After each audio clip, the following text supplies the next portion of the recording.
Thank you very much. Was there any tangible result?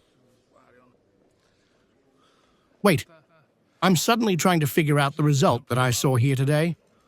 Well, it was, we received a paper, a document, which I believe I am not authorized to disclose publicly. We'll see what will become of it, which is about the Ukrainians' demand for $800 billion was accepted. So there is a Ukrainian demand that the Union provide 800 billion euros over the next 10 years, and a document that says, okay, let it be so, and shows plans for how this money needs to be produced, which essentially means incurring debt. It splits into 500 and 300 billion as a first step, second step, and it also talks about a need for 700 billion in military spending beyond the 800 in the next 10 years. So one, I don't know if this is a result, but it was certainly a bombshell move, as we thought so far that the Ukrainians had such a demand. And the Union might try to possibly back out, or soften it, or reduce it. But no, just as the demand came. From Ukraine, it was entirely accepted. Why is it secret? There is a set of rules, so documents cannot just be to disclose them publicly. Everyone has their rightful way, and only they can dispose of it. But I suppose this will happen, because the staff of the 27 member states have received it. So it won't remain the 27 prime ministers' sweet secret. But this was not the main agenda item. This just fell from the sky. Rather, it was essentially the Peace Council. So what causes confusion here is how to relate it to a new body that admittedly was created, because the old ones no longer work. Yet there are problems in the world, and someone needs to create peace. And this is the goal of establishing a new organization in which some were invited, some were not. And the whole union now doesn't know which leg to stand on. There were only two of us who understood, the Bulgarians and us, who said that this is a good goal. Indeed, the old organizations don't work, so let's try something new. Americans are committed.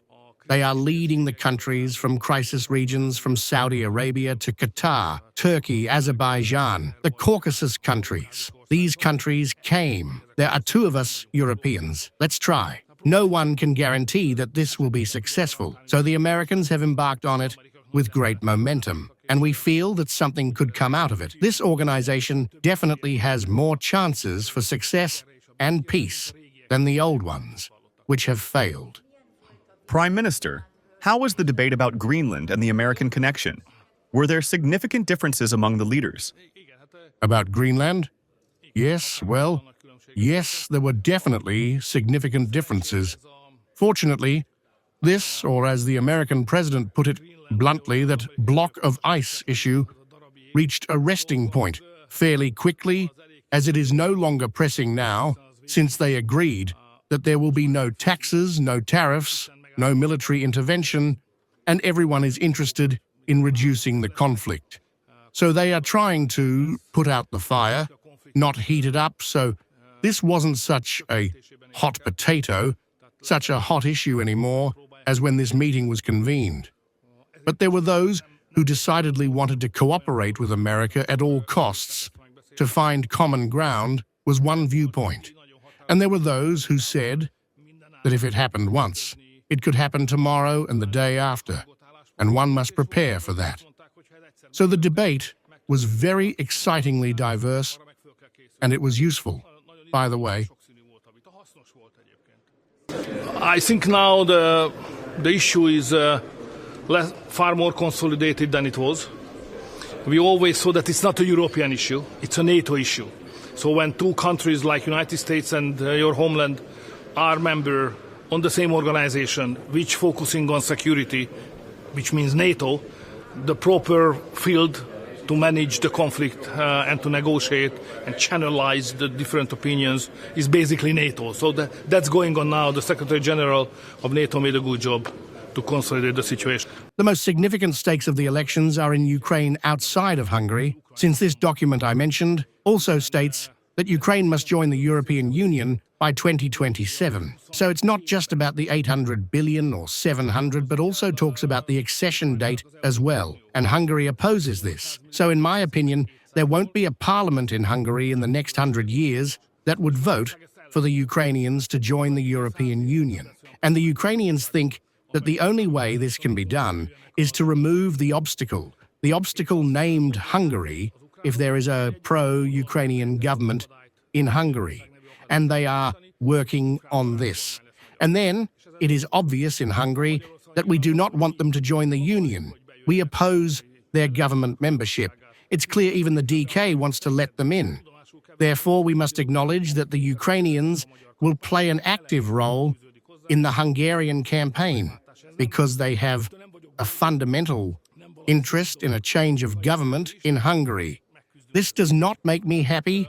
It is not a beautiful thing, even if it is understandable, but we will cope with it as well.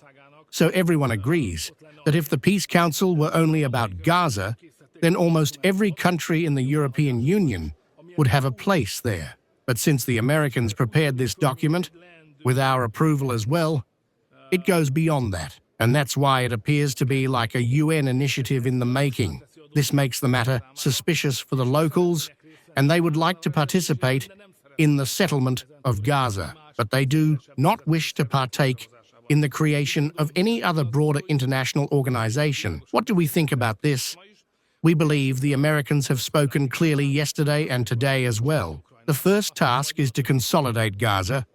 The second task is to make peace in Ukraine. Then the rest will follow. We believe this is a good approach. There is no consensus on this here. According to my calculations, we're already at 193, and on top of that comes this 90. They calculate that they will cover the years 26 and 27 with this 90. There will be a new budget in 28. The Hungarian government will be sidelined, and in the new budget, a lot of money will be given to Ukraine, and then no longer separately with loans.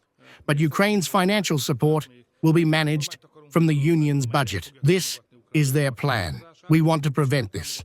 So we want a national government in Hungary that will not support Ukraine's accession and does not support such a budget that wants to send money to Ukraine. We are not against those who want to give money to Ukraine having the ability to do so. But why should the European Union be ruined for this? The European Union should deal with its own matters.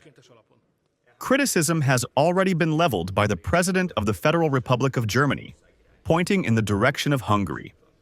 They indicated informally their gratitude regarding Hungary's assistance to Ukraine with energy supply. This is not part of the Ukrainian character. That's life. The Hungarian distinction states that in terms of Trump, what is more important from Trump's perspective, or is it somehow different from the European Union? Well, we would like it not to be a choice between the two. That's why it's very important that Bulgaria was also there today. So we were not alone there as members of the European Union.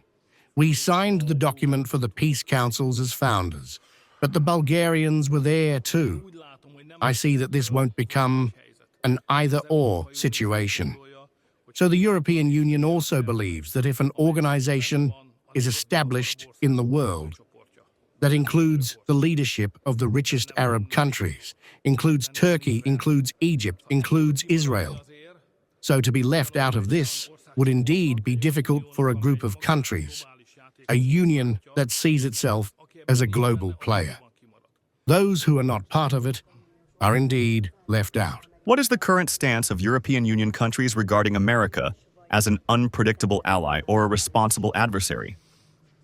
Every leader in Europe knows that independence requires strength, and that is no longer available. Thus, Europe is a continent that today cannot defend itself militarily, a continent whose competitiveness is decreasing, a continent that has demographic problems, a continent that is continuously destabilized by people flowing in from other civilizations and cannot get control over this situation. So I think that Europe is simply not in a position to safely contemplate its own future without cooperation with the Americans. So, common sense dictates cooperation for both us and the Americans. And now, I would like to sleep. if you allow me.